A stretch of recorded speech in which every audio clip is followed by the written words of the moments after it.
Welcome, everybody. My name is Aaron DeVore, and I'm the chair in Transgender Studies and the host of today's talk. So we're really glad that you could join us for our Visiting Speakers series. I'm the founder of the chair in Transgender Studies and the Moving Trans History Forward conferences, which you've just seen some excerpts from, and also founder of the Transgender Archives. We're speaking to you today, or I'm speaking to you today from the University of Victoria, where we acknowledge and respect the Lekwungen peoples on whose traditional territory the university stands, and the Songhees, Esquimalt, and Wasanich peoples, whose historical relationships with the land continue to this day. The Chair in Transgender Studies is the world's first and only research chair in transgender studies, and we work to provide inspiration and hope to trans plus people and our allies everywhere. We contribute to the development and communication of accurate, research-based, real-world knowledge about trans plus people, and we hope that it will be used to build better policies and laws and to drive social change for a better world. We help to build strong and resilient trans plus social and cultural communities and individual well-being by facilitating arts, cultural, and social activities, and in all that we do. We are committed to applying an intersectional lens and to advancing reconciliation, racial justice, equity, and inclusion for all. In addition to events like today's, we also provide leadership in a lot of other ways, and we have a number of different activities. I've already mentioned the world's largest transgender archives, the interdisciplinary, international, intergenerational, biennial Moving Trans History Forward conferences. We also have a scholarships program for UVic students and a fellowships program for visitors, which our speaker today, Cameron Awkward-Rich, was the recipient of one of those fellowships, and we put on arts and cultural events. So our speaker today, Cameron Awkward-Rich, is the author of 2 collections of poetry, as well as the book, The Terrible We, Thinking with Trans Maladjustment. That's from Duke University Press, 2022. Cameron Awkward-Rich is an associate professor in the Department of Women, Gender, and Sexuality Studies at the University of Massachusetts Amherst. He's also a chair in Transgender Studies, visiting university-based fellowship recipient, as I mentioned a moment ago, and he recently visited the Transgender Archives to do research about Red Jordan Arobateau. And we have all of Red's papers donated to us by Red shortly before he died. The talk is called Obedience to the Call of Art, Encountering Red. So please join me in welcoming Cameron Awkward-Rich, and I'll turn it over to him. Thank you, Dr. DeVore, so much for having me and for the introduction. Thank you to Michael, with whom I've been corresponding, for all of the organizational labor, and to everyone at the Trans Archives for, all of the work you do in curating and maintaining a sort of vital space for trans studies, trans life, so on and so forth. I'm gonna share my screen. I have a PowerPoint, which is less about communicating information to you and more about establishing a sort of vibe. Red Jordan Arobateau was a mixed race painter and multi-genre writer who lived from, I think, 1943 to 2021. If you know anything about Red, you probably know him for his erotic fiction and his kind of other lesbian street literature. But he was also, and the reason I was interested in him was because he was also a prolific diarist, having self-published over 40 volumes of life writing between 1998 and 2016. I visited Red's papers in the summer of 2023, which had then been very newly archived at the Transgender Archives. I think that I was the first person who did not work there to kind of rifle through the whole thing, or at least as much of the whole thing as I could. And I was there because I have been engaged in a sort of impossible project of trying to make sense from Red's accretive life writing practice, both for the purposes of producing an edited volume of his journals for Nightboat, and also for my own less articulable purposes. I went, that is, both to learn about Red and to learn about my own impulse to reach toward him. So to those of you who are here, thank you for, joining me. Thank you for being willing to sort of listen to what I think will be really a first attempt at trying to have a thought about Red. Um, he is a person who produced a kind of impossible amount of work in his life. And so this is really my first attempt to try to say something, anything about being in relation to that work. And I think it's important to note that, to borrow a turn of phrase from Audre Lorde, I personally, Cameron, went to the archive as a poet, not as a historian. Um, by which I mean, although I think that Red's journals are like really valuable, perhaps most valuable for their status as a record of forms of queer and trans life which the archive tends to occlude or to surface primarily as, arrest records, sensational news stories, and so forth. When I went there, I wasn't really thinking about that. Instead, as a poet, I was thinking about Red's habit of referring to himself in the third person. I was thinking about his relationship with his father. I was thinking about the difficulty of his personality and the difficulty of my own. Uh, so I think that if you are somebody who knows anything about Red or who knows anything about the times and places where Red's life unfolded, you'll probably learn more about me during the next 40 minutes than you will about him. But that's because I've been experimenting lately with trying to show up to rooms like this one as simultaneously and perhaps primarily Cameron Awkward-Rich, the poet, as opposed to Cameron Awkward-Rich, the scholar, which means that I've been experimenting with what kinds of writing can hold the moves that I value from both modes. I haven't figured it out yet, so this is an experiment. And it will be, I think, in the style of Red, an experiment that is a bit divergent, a bit self-involved, perhaps a bit paranoid, but I hope that it will add up to something in the end, even if only a kind of feeling. While I'm reading, you might try to pay attention to themes of proliferative writing and art making as a kind of compensatory practice, a way to use Lauren Berlant's phrasing, bearing the unbearable. And you might also pay attention to Red's and my own theorization of the kind of impossibility and also necessity of trans worlding. I'm not going to do much sort of citation of scholarship, but if you listen closely, you'll probably hear echoes of Hill Malatino's Side Affects and Trans Care. You'll probably hear echoes of Lauren Berlant's work generally, but especially The Inconvenience of Other People. I'll do a bit of talking about Lamonda Horton-Stallings' Funk the Erotic. There is a sort of general Black feminist investment in poetic inquiry going on here, as well as an Audre Lorde-inflected preoccupation with the difficulty and necessity of being with each other. And then at the end, I will try to end with a few thoughts about how Red's records of his life on, as he called it, the abject bottom, might be useful to the project of trans studies by sort of showing you some of the things that I found delightful from my days rifling through his papers at Victoria. So, okay. Obedience to the call of art, encountering Red. The first volume of Red Jordan Arobateau's Autumn Changes, written from about 1998 to 1999, is one of the most peculiar examples of trans autobiography that I have encountered. Although it was perhaps, like all trans autobiographies, occasioned by Red's transition, specifically by the social and psychic upheaval that characterizes transition and the need to give that upheaval form. And although it seems at first that it will be a retrospective accounting of an idiosyncratic but also somehow perfectly exemplary life, for as long as I could remember, I was estranged from gender and other people in XYZ ways and so on, Autumn Changes quickly unravels or kind of mushrooms out into something else, some other form.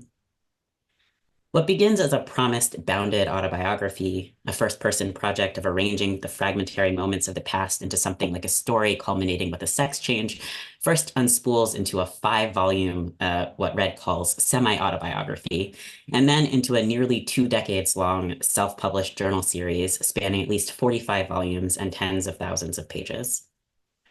Although folks have tended to emphasize the obvious influence of street lit and blaxploitation on Red's writing, the diaries might also, I think, be usefully read alongside and as influenced by the new narrative style that arose from a loose network of largely San Francisco-based queers and others in the 70s. Now, whether this is a useful association is still a question for me, but it is certainly true that Red was published both by and alongside Kevin Killian, and that his work shares with new narrative writers a certain commitment to explicit and non-beautified sex, to gossip and idiosyncrasy, to autobiography as daydreams, night dreams, the act of writing, the relationship to the reader, the meeting of flesh and culture, and to text metatext, to writing that keeps a running commentary on itself from the present, which produces more and more fragmentation as it comments on itself, then comments on itself commenting, then comments on itself commenting, and so forth and so on. The metatext, as Robert Gluck, who is sort of like one of the quote unquote founders of the new narrative style or new narrative movement, puts it, the metatext asks questions, asks for critical response, makes claims on the reader, elicits comments. In any case, text metatext takes its form from the dialectical cleft between real life and life as it wants to be. And I say all of this for the record, not to try to make Red more legible to a certain kind of queer literary studies, although there is that, but rather because if there was one thing that was true about Red, it's that his influences were impure. They were wide-ranging, often contradictory, and kind of indiscriminate, based mostly on his ability to take some kind of material or psychical substance from the thing at hand. So Autumn Changes and the enduring project of life writing that it spawned consists mainly of lightly, or not so lightly, who's to say, fictionalized recountings of the charged but mundane events, situations, thoughts, feelings, etc., shaping Red's unfolding life on what he called the abject bottom. In the present tense, Red preens in front of a mirror. Red worries about being and then eventually is evicted from the apartment he shares with his wife. Red jerks off in the peep show booth of a porn shop. Red jerks off in semi-secrecy in his own bathroom. Red fights with his wife about his transition. Red fights with people in trans support groups. Red fights in his head with basically every single person he ever encountered on the bus. Red makes endless photocopies of his writings for distribution. Red hangs out with a dog at an animal shelter, understanding himself to be a volunteer at the shelter, an understanding that seems not to be shared by the people who work there. Red is, every once in a while, swept up into a kind of lyric rapture about God, pigeons, the coming fascism, the changing weather. At the same time as life is unfolding in the first person present tense, the text and Red are constantly being thrown into other, more idiosyncratic grammars. More often than not, Red's journals are actually narrated in the third person, an omniscient narrator following the movements of a character called Transman Red, or Transman, or simply T. Writing about Red's fiction, and specifically about his novel The Big Change, which was drafted in 1962 and self-published a decade later, LaMonda Horton Stallings, who is one of the scholars who is most sort of seriously engaged with Red as a writer. So LaMonda Horton Stallings comments on Red's tendency to move from first to third person, noting that it is, quote, confusing but not unnecessary, since Arobateau's novel insists that readers discern the difficulty of language to convey a person writing about a future and former self, end quote.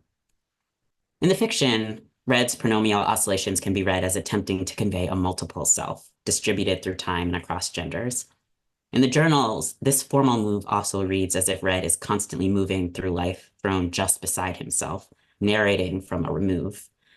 Likewise, the present is constantly being interrupted by sudden eruptions of the past. One minute, the text is detailing Red's experience of being at an FTM support group. The next, he is thrown back to being a baby dyke in criminalized bar culture in 50s and 60s Chicago, to the disorientation of being a mixed-race kid of a striving Black middle-class family in segregated Chicago, to the abusive claustrophobia of his childhood. Either this, or the text retreats from the present by detailing Red's elaborate, thick inner fantasy life, full of sex, violence, vengeance, and grandeur, fantasies that serve to compensate for the near utter lack of power and recognition that characterizes Red's external life.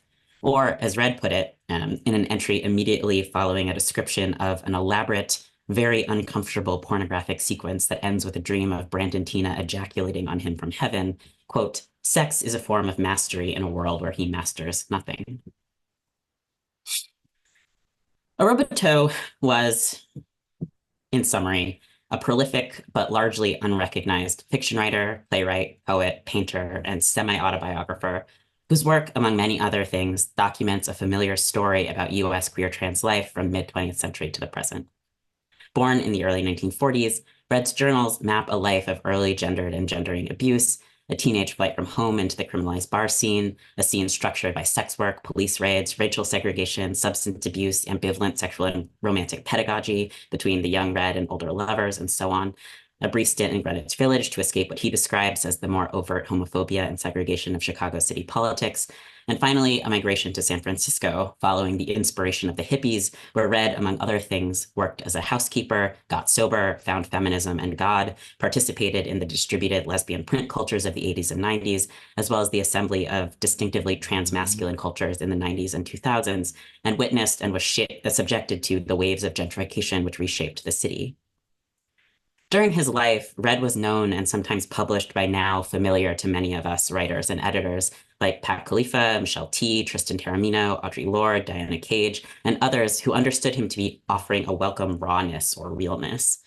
Specifically, folks who appreciated Red's work at the time tended to do so because it called attention to the street and working class racialized women and lesbians that were so often unrepresented and unrepresentable in the lesbian feminist cultural production of the day.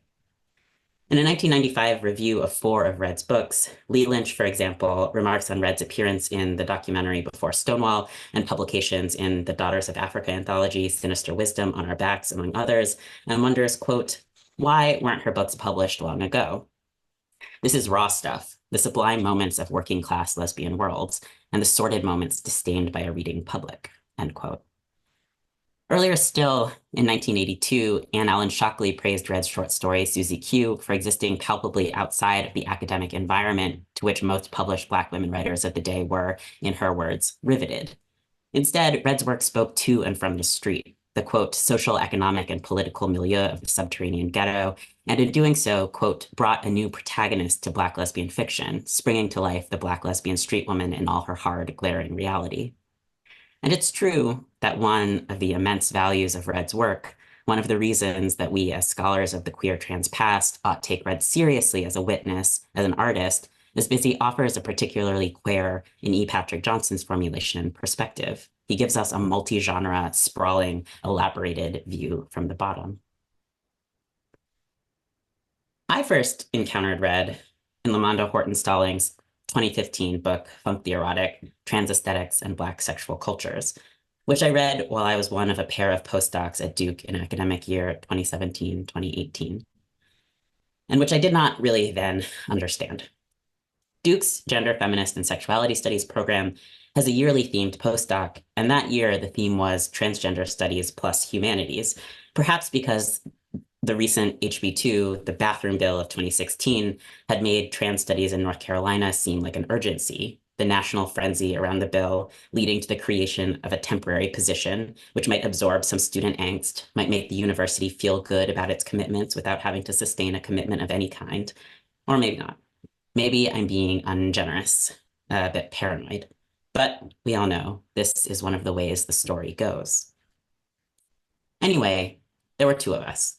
2 trans guy, trans study postdocs at Duke, and we were reading Funk the Erotic with some mostly queer and trans graduate students, participants in their reading group, both there and not there, you know, the way one often is when it isn't clear who you are to the group, what role you are meant to play in the scene. Were we there as peers, mentors, an audience for the anxious rehearsals of these brilliant students' brilliant sentences before they took them back to their real mentors, some of whom, it should be said, were on the record as ambivalent about or hostile to the intellectual work being done under and by the category trans? In Funk the Erotic, Horton-Stallings makes a claim about the modes of knowledge production and archives that structure the dominant epistemologies of trans studies. She says, quote, these considerations of transing and gender are often theorized through material and physical articulations of gender authorized by medical communities with little consideration of race and culture, end quote. That is, trans studies articulations of transness and trans life were, to Horton-Stallings' mind, too beholden to medical archives, the clinic as the scene of trans becoming, the matter of body and surgery and skin. Of course, I knew what she meant, or now I know what she means. But watching these students take that claim at face value, watching them nod seriously, knowing who some of their mentors were, what I was interested in more than anything was what any of them knew about trans studies, the field I was ostensibly in, but was not entirely certain actually existed, given the givens. Also, I was interested in Red and in, to borrow Horton-Stallings' phrasing, how the author sustained and supported the 50-year journey from woman to man through a writing life, end quote. And another thing to know about that year at Duke is that the 2 of us, we 2 postdocs, arrived there in a posture of mutual suspicion. He, because of a cultivated defensiveness that led to his needing to be the authority on transness in any given room, which I think we can all understand as a strategy for surviving for so long, having been the only one in every room, and which, however understandable, can make it very difficult to be one of two occupying more or less the same position. And me, well, I am on edge anytime I find myself thrown into a relation I haven't exactly chosen, which is most of them. I am, as Red says of himself, used to being set apart, a dark presence in a queer but lily white room, having social differences and acting weird, and as a result, have grown to love my own company. We came together with our hard to love thorns intact, he and I, so it all could have gone quite badly, but it did not. Instead, it became suddenly and then slowly, durably, one of the most intimate, consistent, and for that reason, transformative friendships of my life. Also, somehow, we both got jobs. Me in the WGSS department at UMass Amherst, which is great, and also the department where Janice Raymond was the first tenure line hire, a fact my students iteratively discover as a source of shock and scandal and injury. And he is the sole faculty member in gender studies at New College of Florida, just a handful of years before Governor Ron DeSantis, by appointing 6 conservative activists, including Chris Rufo, to the college's board of trustees, targeted the school, the state's public honors college, known for attracting various queers and weirdos, as an ideal site to see how far US conservatives could take their program of dismantling public education as a site for reproducing anything other than the most severe forms of white heteropatriarchy. Predictably, the new board, among many other things, ended the gender studies major in which my friend was, again, the sole full line. He quit before he could be fired. And so actually, the question of whether trans studies exists and where and for who, under what material and psychic constraints, is still a live one, if we are being honest. I returned to Red sometime in 2020. In addition to everything else that was going on, the initial phases of the COVID-19 pandemic, the spatial reorganization of work and life, that long moment of abolitionist or abolitionist-inflected protest that felt to so many of us like a tiny crack had opened in the world through which a new kind of world, perhaps a better one, was briefly visible. And as a side, I think that it felt sort of like this moment, at least where I am, where widespread student protests and solidarity with Palestine are being met, like the protests of 2020, with a kind of repression that lets us know that the crack is visible. Yeah. So in addition to all of that, I turned 30 and I started looking around for fathers. I don't really know why, because certainly I have a father, a good one with whom I have done the intense kind of rending and repairing of the bond between us that makes it possible to actually trust that it will hold. But in any case, I wanted more. Specifically, I found myself somewhat fixated on a motley assortment of Black or ambivalently Black transmasculine writers and thinkers. Among them, Pauli Murray, the poet, priest, legal thinker, and so on, whose life spanned much of the 20th century. Enoch Page, a trans guy anthropologist who had worked at UMass somehow a decade before my arrival. And Red, perhaps the weirdest of the bunch. I thought, as father figures of a kind, these guys had something to teach me, specifically something about durational making, about prophetic time, about poesis, about how, frankly, to stay in life. This is the part that is both central to what brought me to Red's papers and that I do not yet know how to articulate, though there are many concepts floating around that might help me do it. Lauren Berlant's formulation of being in life without wanting the world, Malatino's thinking about the interregnum as the condition of trans life, Jules Gill Peterson's forceful articulation of the way that sort of paradigmatically white trans kids being constructed as and from the future authorizes trans life's foreclosure. Jose Munoz's formulation of queerness as horizon is what lets us know that this world is not enough, but lets us keep wanting. Horton Stallings' use of trans world identity to name a way of life attuned to actually living in and across many possible worlds. But basically, it was 2020. There was a crack in the world. Time had gone mad. And I felt a bit like I did during my early days of transition, like something that had seemed solid was suddenly loose and changeable. Like for a moment, an array of futures were there looming in the present, but no one knew how long the moment would last, though it was important to make it last. Among other things, Red consistently called himself a prophet. What he meant by this was that he understood himself to be tuned into the divine and to be translating that message for anyone who would hear it. Like Pauli Murray, who also thought of the function of poetry as being about prophecy, Red understood himself to be able to feel and to articulate the future looming in the present, to issue the warning, if we do not change our course, we will be and thus are already doomed. But also, Red, the prophet, was deeply engaged in the work of dreaming, of visioning, of imagination. For example, part of what he did in his journals was invent an elaborate non-denominational religious sect, complete with a belief structure, living arrangement, rules of conduct. This is to say, Red lived always in at least two times at once, the present and the not yet, the present and the no longer. And I thought, for that reason, he might have something to teach me about bearing this particular temporal disjuncture, keeping the crack open in myself. Obviously, Red is, unlike Pauli Murray, unlike Enoch Page, hardly a respectable father.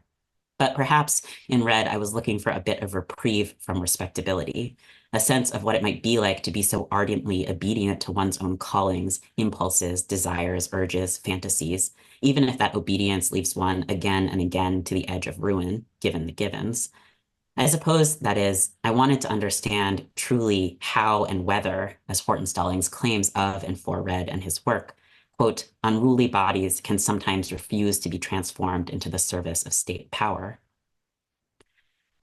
Red died in November of 2021, before I could work up the nerve to reach out to try to talk to him, which is, I think, for the best. But not that he died, but that I never could actually talk to him. I think it would have gone weirdly. But in the absence of the possibility of contact, I did what Red would have done. I invented a writing project. Specifically, I set myself to the task of trying to figure out how to make his journals useful or interesting to anyone but me. I set out, that is, to edit Red, though, as Lynch said of him back in '95, Arobateau is not edited. I am not at all certain Arobateau could be edited and keep flying at the altitudes they reach through sheer passion. So unlike others who have turned to Red as an example, as an example of a raunchy proto-Black feminist aesthetic at a time when the Black lesbian had not yet been admitted into representation, or to those who seem to want from him an authentic representation of the underclass, I have been, therefore, hanging out with Red, not because I think he is an idealizable voice of the street, he certainly is not, nor because I think he adequately represents anyone, probably not even himself.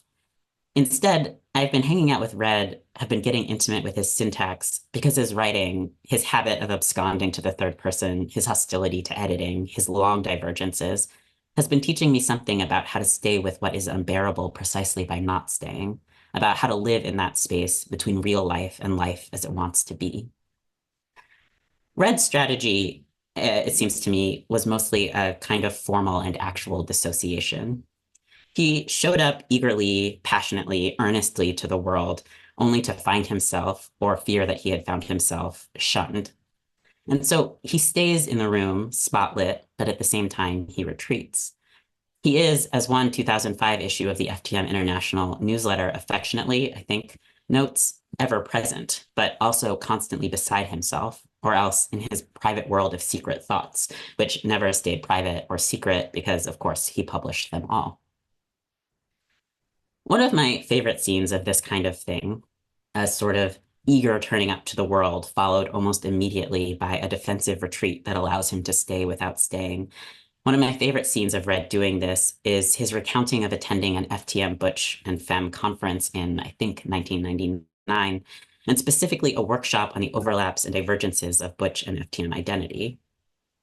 This is one of, by Red's estimations, countless trans community meetings he attended in the late 90s and early 2000s, meetings he describes as taking place invariably in, quote, spaces leased in a lot of public health and government buildings, amid the ever-present industrial gray-green color paint for walls, furniture, and tile floors, nothing modern or expensive, but utilitarian, plain. In these drab official environments, the meetings are mostly run by a series of drab official transsexuals. Quote, almost every group he attends, the trans man at the helm is a professional guy with a good paying job, end quote. At this workshop in particular, Red finds himself being told to be quiet by several of the professional moderators, which sends him spiraling in at least two directions. In the first place, he scornfully imagines these, quote, fit-in, nice, well-mannered teas having what seems to Red like unsatisfying sex. Quote, innocent choir boy-like fucks thinking wholesome thoughts. That is, he imagines that these professional transsexuals are repressing something, quote, free, wild, crazy, and innovative in themselves in order to be well in control of themselves and of the trans world. More respectably, sort of, Red frames the scene as one of a failure of solidarity, the outcome of racialized and class stratification, the outcome of racialized and class stratified animosity that structures, in his reading, transmasculine sociality in the delimited space of the meeting and more generally. Red theorizes that this structure of feeling that leaves him shunned arises from a lack of cross-class erotic contact specifically, and more generally, a lack of an ethic of camaraderie and interchange of sex friendships among middle-class lesbians and trans guys. In turn, this thin sociality lubricates the reproduction of the order of things within trans worlds. Quote, the trans men who run many meetings are very middle class and seem well in control. It's ironic, but because they have received trainings on techniques of running workshops and support groups, and a lot of low-class losers haven't, we will never see low-class losers in positions of power, which naturally makes you feel like more of a loser. And so the case structure goes on and on perpetuating itself. Given this, Red wonders, what does it take to bring us together? What does it take to bring us together? Obviously, I don't know. I did, after all, write a book called The Terrible We. But this is nonetheless one of the questions that seems to me to be one of the iterative, animating questions of Black and women of color feminisms, of trans and queer of color thought, of whatever it is that some kind of we are doing here. It's the question that is the underside of M. Jackie Alexander's injunction in Pedagogies of Crossing that we, quote, must never cease yearning for each other's company, all the way through to Mel Chen's beautiful gesture in the new book, Intoxicated, quote, I would rather hold that we already live together. This is my invitation, then, to dwell where we are, understanding, nevertheless, that even as we are kin, we are never always one and the same, end quote. But dwelling together is difficult, materially, psychically, given the givens, even when you are two more or less well-to-do trans guy postdoc at Duke University, one of the most well-to-do universities in the world. But given this difficulty, I think that I've turned to Red's work basically because it might help me better describe that difficulty and learn how to bear it. And I'm going to end by sort of talking extemporaneously, which is not really my mode, so forgive me in advance, about 5 sort of ways of being together or being adjacent that I think Red might help us or might help me think through. And this is just sort of a way for me to show you some of the things that I found most fun or funny in Red's archive. So the first thing I want to show you are these 2 images from the same event. Forgive the terrible quality of the photograph. I couldn't figure out how to take it without the glare. But so these are 2 photographs from the Transgender Law Centers in San Francisco's 3rd anniversary sort of celebration, where they distributed transgender like Vanguard Awards. And you'll see in this photo, in the sort of newspaper article about it, some familiar faces. We've got Miss Major, we've got Joan Roughgarden, we've got Susan Stryker, and then there's Red, who is, for some reason, not as familiar, basically to anyone, even though he showed up over and over again to the scenes, right? The same scenes where all of the sort of familiar people were. And I think that one of the things that Red's archive was helping me think about is about the kind of profound entanglements of trans worlds and trans lives. I think that we, or perhaps I, have gotten so used to thinking about a kind of critique of transnormativity which asks us to separate out the kinds of things that a kind of white trans and or trans of color life might look like, that ask us to separate out the kind of disreputable and sort of more respectable, quote unquote, forms of trans life and trans politics. But I think that what Red's archive started to help me think about was that it was not really a question of, or not always a question of exclusion, or not always a question of the segregation of trans spaces, but actually the saturation of those spaces with a kind of feeling of alienation between people. And so what I like about these two images is that on the one hand, one sees Red sort of smiling in this line of people who have come to be familiar to us in the year 2024. And then there's this other sort of terribly taken or terribly developed photo where Red's face is completely flat, where it's clear that he's not exactly there. And I think that this sort of oscillation between the kind of earnest showing up to participate in the kind of official institutions of trans life, or the becoming official institutions of trans life, and this kind of, I don't know, the sort of feeling of alienation that always sort of subtended them and sent him spiraling. I think there's something to learn from that about the difficulty of transworlding. That is something other than an insistence on something other than entanglement. Okay. I think that another thing that I have been really interested in is the question of archiving, and the question of archives. And so I think that I mentioned earlier the sort of Anne Allen Shockley review of Red's work that was really enamored by his sort of distance from the university. But I think that it is actually important that Red, at least beginning in the 2000s, existed at the edges of and was supported in very small ways by the university. Sometime as like an institution. So sometime during the 2000s, an archivist at the Bancroft in Berkeley started a Red file. And so Red earned money to supplement his Social Security payments by printing out his journals, by archiving his stuff, and by bringing stuff by the cartload to Berkeley University, a relation that he narrated kind of alternately as akin to selling his art to a dealer, right? So it's like him being like, I've made it, I'm selling my art to a dealer, or one that he understood as whoring.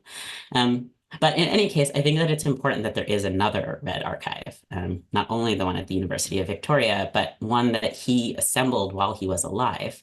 I think that with folks like Red, we're inclined to say that the archive obscures them or makes them inaccessible to us, except through the mediation of law or the mediation of archivists or families' decisions about what is important to save. And that's true in a lot of cases. But I think that this Bancroft archive in particular kind of reminds me that there are other forces that shape what appears in the archive, what is collected together. And in this case, the thing that shaped it was the need to make rent.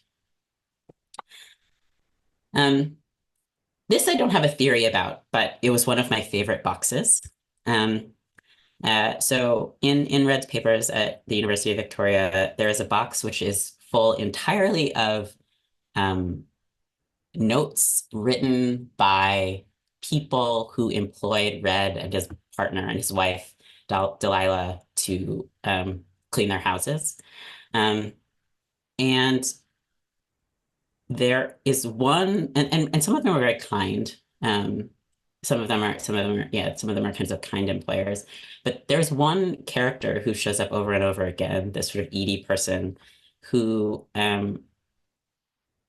it's clear became a sort of like larger than life character in Red's life because of the way that she would nag in such a way that made it clear that either she just like couldn't find another housekeeper, or there was some kind of pleasure she got out of being able to like dom Red and Delilah in this particular situation by like over and over again saying, you've done something terribly wrong. So here is a note where she's like, I'm going to come home and show you what you've been doing wrong for the past few weeks. Oh, I've formatted things badly, but here's another note where she's like, you've left the faucet on. And this is sort of terrible. But enough about my complaints. Have a good morning. And then eventually interspersed with these things, sorry, I've done a bad job, but interspersed with these things, you start to see Red kind of leaving himself counter notes, which are counter notes about the kind of like absurdity of Edie's wealth combined with, well, yes, just the sort of the absurdity of Edie's wealth. Notes to himself, counter notes to himself about like, well, okay, I'm supposed to be cleaning this house, but instead I'm writing the great American novel. Um, and sort of counter notes to himself that are like, she's spending $60,000 to get her kitchen done, but she keeps haranguing us about the toilet paper. She's so worried about the toilet paper. And I found this box really funny. It just is funny, but also it's clearly the source material for one of Red's plays, a play called The Maids, which is envisioned as a kind of all trans cast, and is a kind of murder mystery. Somebody gets murdered and they have to figure out who done it. But it's a play that sort of stages a kind of racial and class antagonism via the sort of figure of the housekeeper. And so I'm interested in that. And I'm also interested in the way that like this particular uh, episode in Red's life helps attune us to a kind of slightly different trajectory of transmasculine labor than I think we ordinarily think about. I think that there has been a sort of lot of writing about the transmasculine academic, the transmasculine factory worker, so on and so forth. But in Red, we also kind of get a history or a way of like looking into kind of like the racialized domestic as one of the kind of trajectories of transmasculine labor. But also, it's just a funny box, and I really suggest that you go look at it.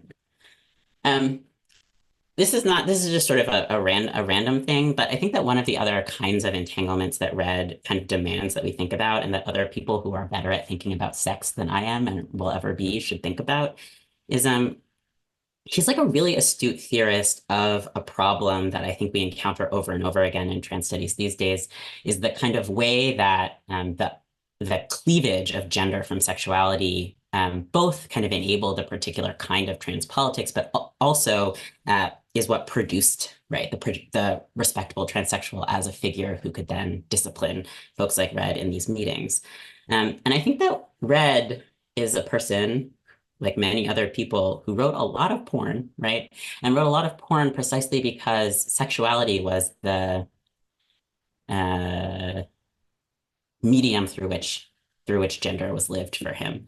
And I think that he is a person who might really, again, for somebody else, be useful for thinking about what the kind of cleavage, like our contemporary cleavage between gender and sexuality, what it includes, and the sort of forms of respectability and disrespectability that it produced, actually. Um, the last thing is sort of a joke, but I think that Red's archive is ripe for folks working at the intersection of trans and animal studies or trans and posthumanisms kind of generally, or anybody who wants to write the essay that will finally explain to me what is up with birds in trans fiction and art. Basically, Red, in being estranged from people, turned over and over again to the animal world for camaraderie. He loved birds. He loved pigeons especially. So here is a picture that a sort of painting of his of a pigeon from 2010. But then more interestingly, here's a letter written to him by his dad in 1968, where the nickname that his dad has for him is Pidge. And in Red's work, there's a sort of character called the pigeon fancier who comes up over and over again. So there's some kind of like deep entanglement with like this particular kind of like street bird that is an avatar, I think, for Red. And here's a self-portrait that he did with his two birds, who were among his best friends. Yeah. So anyway, I think that like for folks who are interested in thinking about the various kinds of iterations of trans history that are really deeply thinking about the extraterrestrial, the extra-human, Red, like Rita Erickson, like Tao, like he really is a part of that genealogy. Okay, I've been talking, I think, for 40 minutes. So I think I'll end by just sort of reading this quote out from Red's one of Red's journals. So his journals again are they're journals. They're idiosyncratic. They really are about detailing the minutia of his life. But here's a moment where he does the text meta text thing, where he is sort of commenting on the writing as he's writing it. And he says, little jars of pigment, etc., minutia. This is not the writing of great prose, poetry, or drama, but detailed ad nauseum. One might comment, a stupid book reviewer's acid pen for criticism, jabs of the poison quill, that sure, if it was Van Gogh's minutia, it would be interesting. However, I remind these critics, who are usually worthless drains on the public largesse for mind-preoccupying dreck, that time will also make it very interesting. And I think that Red was right about that. His, I think that time has made his collections very interesting precisely because of the forms of trans thought and trans history that they surface, and that they make available to us in the present. Um, yeah, I think that's it. I think I'm done. And I want to say a very big thank you to you for coming and talking with us and doing the work you're doing, and for all the work that is yet to come, because you're going to be writing a lot about Red, and we're going to, through you, learn much more about him. So thank you very much, Cameron, for doing this with us and being here with us. So I just want to wrap up with a few words to say that the Chair in Transgender Studies does all kinds of programming throughout the year. And we are doing this in support of trans plus people and our allies who are searching to find out the kind of interesting information about the community that you've seen in today's talk, and also learning about what's going on today and what's going on in the past and about our history. Please help us to continue to do this important work.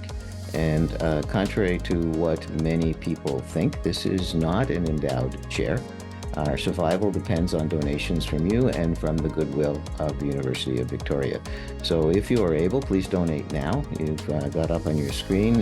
You can scan the QR code. There's a link in the chat if you want to use that to go online to donate. And if you're not able to donate at this time, maybe sometime in the future, and talk to your friends who have money and tell them that they should donate. Thank you all for attending, and we'll see you soon, I hope.